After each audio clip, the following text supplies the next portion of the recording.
K-morgnar með Svala og Svavari. Þegar klukkan er 9 mínútur í 9 þennan fimmtudag. Ljómandi góða fimmtudag. Fína veður úti. Fína veður. Þú komst húulaus. Já, ég gerði það. Og mér finnst þú vera ég er svo heitfengur. Prjónaður eina. En sko, þú ert af hverju, mér langar aðeins að spyrja það aðeins Svali, af hverju fyrst í skrítið að kalla mig prjón? Ég veit ekki, ég held að sé bara staðalmyndin sem ég er í hausnum á mér er bara mamma að prjóna lopapeysu handa mér. Já. Sem hún reyndar að gera nokkuð oft. Já. Sem að mér finnst frábært. Akkurat. Ég reyndi það alveg þegar ég var yngri, ég prjónaði svo fast eða laust, þú veist þannig, ég bara fekk aldrei taktinn. Og það var bara þegar maður kenti í skóla. En það góða við það er að þú ert búin að pröfa að pröfa. Það var skylda að vera í skóla. Það var allir í handmennt eða hvað það heit. Akkurat. Ragnheiður, velkomin. Takk. Knittingiceland.is, var það ekki? Jú, það er vefurinn minn og það er já, svona held ég utan flest sem ég er að gera. Já, þú náttúrulega komst mér að óverum hérna rétt á. Já, með ég að byrja að tala prjónaferðir. Þú talaði bara prjónaferðir eins og ég var að tala golfferð. Já, það er akkurat, sko. Prjónaferðir eru bara ferðir í kringum að þetta stórkostlega áhugamál sem prjón. Já. Svo endalisa víddir í prjóninu, bara eins og þú getur prjónað hvað sem er. Að þá getur prjónað hylki utan bíl eða peysu með 3 remum. Já, bara, allt sem þetta er í hug, sko. Og þannig að prjónið sko er svona áhugamál sem að til að taka svolítið yfir lífs fólks og í Bandaríkjunum sem er svona minn aðalmarkaður þá er þetta svona nánast eins og að fólk það ekki með þetta ákvörðunum að ganga inn í einhvers konar köld. Þegar að fyrir að prjóna? Já, vegna þess að það er ekki kennt í skólum þar, það er mjög sjálfgeft. Ekki svona eins og hérna heima? Ekki eins og hérna heima og það er heldur ekki þessi ríka hefð og þessar minningar sem allir eiga prjón. Við höfum lopapeysuna og það er náttúrulega mjög sterkt sko. Það hlýtur að vera. Sterk og það eru svona hefðir hjá okkur sem eru mjög sterkar og bara stór partur af okkar þjóðarvitund einhvern veginn. Og eins og þú varst að segja, mamma er prjónaði lopapeysur og amma. Og amma og ég vissum að langafiðinn hefur prjónað líka vegna þess að það var mjög algengt að kalla með prjónuði. Já, það er einhvern veginn svona, þessi staðalímyndið er kannski ekki þannig til að byrja með sko. En ég fekk á baukinn eftir að hafa verið að ræða þetta hérna.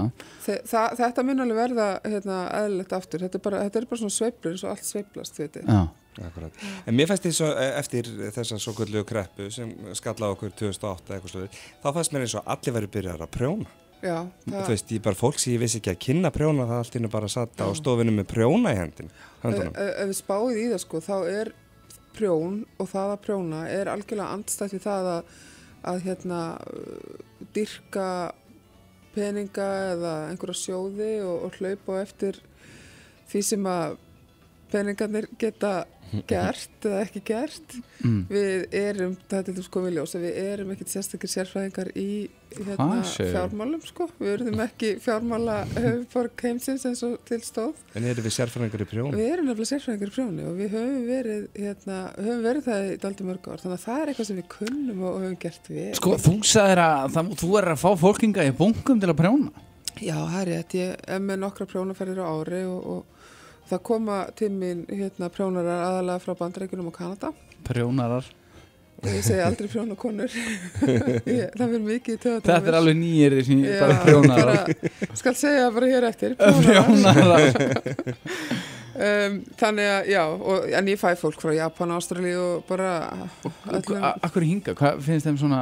Íslandi náttúrulega... Lópin eða? Sko, við fengum náttúrulega meiri háttar, fjölmiðla fár í kringum bæði kreppuna og eldgosinn sem eru bara að gera okkur gott. Það er það tilfell. Já, og ég held til dæmis að eldgosinn hafa gert það verkum að fólk voru að skoða, já, Ísland var gott og fallegt, var gott og spennandi. Best að kíkja á prjónið þar, ef þetta er prjónarar, sko.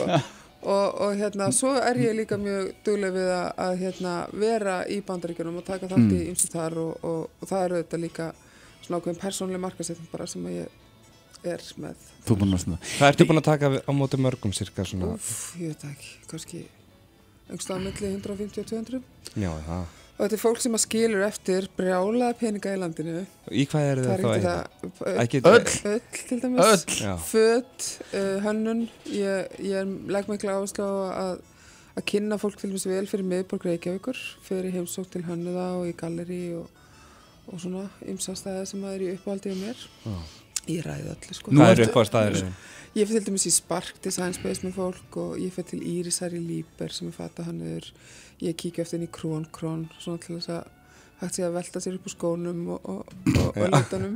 Ég fyrir í Kirsuberjatréð og stundum fyrir í Kraum og auðvitað handprjónasambandi sem eiginlega aðalstaðurinn. Handprjónasambandið? Handprjónasambandið, Íslands Skólaverðstígu 19. Það er svoleiðis? Þannig að þetta bara partur. Skólaverðstígu 19 svali. Ég bara of mikið úr Grafárholti. Það er bara alveg augljóst. En, sko, þú ert með rockstjörnum. Já, ég er með rockstjörnum með mér, Steven West. hann skildi þetta, ég understood that. She calls you rockstar of the knitting world.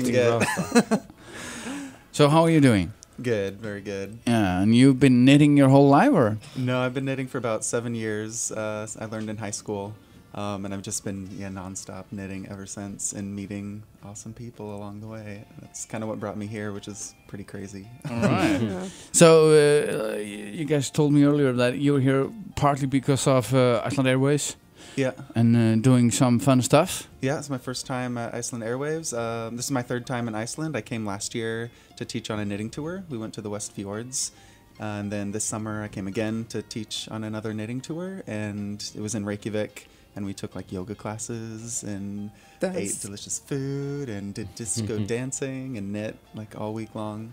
So yeah, this is my first time at Iceland Airwaves and working on with Raga on a new pattern, knitting pattern book, a couple little collections that'll come out next year. A knitting book? Yeah. All right. But you're knitting like all kind of new patterns. What do you mean? What are you doing? Well, kind of, I started, because there's knitting patterns that kind of have different things you can make, so I started using those, but then I wanted to make my own thing, so I just started making up different scarves and hats and things I wanted to make, and now I'm making sweaters, and so I self-publish knitting pattern books, and this is how I make a living right now, and I travel and teach, but I have fun coming up with, So you're a knitter? I'm a professional knitter, I guess you can say. Segðu hvað aðeins frá bókinni, hvernig kemur hún út? Bókin kemur út snemma næsta ári og þetta var líka tvær litla bækur, tvær bækur með, fyrst með svona aukahljótum og síðan með flíkum peysum og við erum að vinna með íslenskum tónlistamönnum og munum mynda þetta á íslensku tónlistafólki af því að öll kolleksjónin er svona inspireruð af íslensku tónlistaseninni og sem er svona eitthvað sem hefur mikil áhrif á okkur bæði og okkur finnst bara flott fólk í þessum bransa og verið með alveg meiri háttar módel sem eru þá aktív í tónlist á Íslandi og við erum að svona vona fyrri bókin getur komið út svona febrúar mars, við erum að fara að mynda vonandi núna eitthvað stílistin okkar komst ekki frá Ameríku út á óværinu. Þið fáðu bara stílista bara að utan, við erum með þetta að fara að gefa stílistanámskeið. Já. En þannig að það er alltaf full að gera í prjónaskapnum heima og ekkert síður strákar að prjóna heldur en konur. Já, það er alltaf aukast, ég meina, það reyndir ákvæmna líka því að ef þið sjáu stráka prjónandi núna í bænum að þeir séu á mínu vegum, þá er ykkur að segja að það ekki er. En jú, ég held að þetta sé alveg aukast, ég er til dæmis búin að vera með strák sem er 19 ára núna, hann er búin að vera að prjóna með mér alltaf við og við frá því að hann var svona 17. Já. Og algjörlega óhræddur og bara gerir hluti og þetta er svo skemmtilegt, það er eitthvað við það að setja eitthvað áþreifanlegt út í heiminn sko. Þetta sé ákveði jóga að segja sem er. Já, þetta er svona, þetta er róandi, þetta er eitthvað sem að brúar kynslóðbíl og getur prjóna með nýraðum afæðunum eða þú vilt sko. Og þú, til dæmis Svali, þú vinnur náttúrulega hann vinnur náttúrulega hérna í þessu vinnuumhverfi og þú hefur ekkert svona áþreifanlegt eftir daginn sko.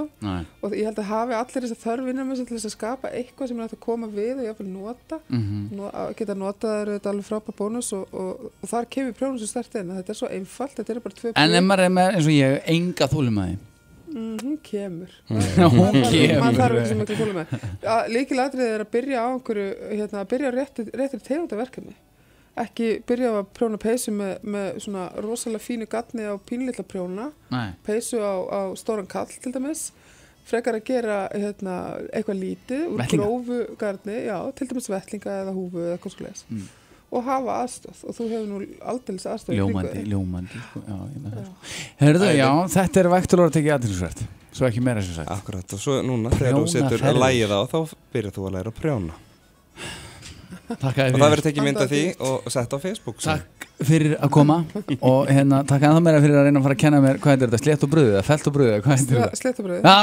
Sérðu, ég vissi eitthvað Stephen, nice to see you Takk fyrir K-morgnar með Svala og Svavari